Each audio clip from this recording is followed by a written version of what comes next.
বাংলাদেশে নিযুক্ত তুরস্ক রাষ্ট্রদূত রামিজ সেনের সঙ্গে বৈঠকে বসেছে বিএনপি।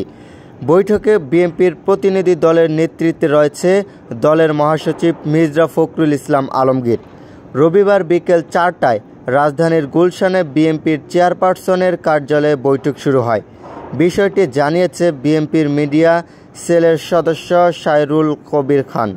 বিএনপি মিডিয়া সেলের সদস্য সাইরুল কবির খান জানান, বৈঠকে বিএনপির মহাসচিব ছাড়াও স্থানীয় কমিটির সদস্য আমির খসরু মাহমুদ চৌধুরী ও সাংগঠনিক সম্পাদক শামা ওবায়েদ উপস্থিত রয়েছে। এর আগে নেপাল, ভুটান, পাকিস্তান, ভারতসহ একাধিক দেশের রাষ্ট্রদূতের সঙ্গে বৈঠক করে বিএনপি। তবে বৈঠকে কি আলাপ আলোচনা হয়েছে তা এখনও জানাননি বিএনপির মিডিয়া। বিএনপি মিডিয়া সেলের সদস্য সাইরুল কবির খান বলেন, বৈঠকে কি আলাপ আলোচনা হয়েছে তা অতি দ্রুতই জানানো হবে। প্রিয় দর্শক, দেশ এবং বিদেশের সকল খবর সবার আগে পেতে আমাদের চ্যানেলটি সাবস্ক্রাইব করুন। Moniruzzaman, MS news 24 hours.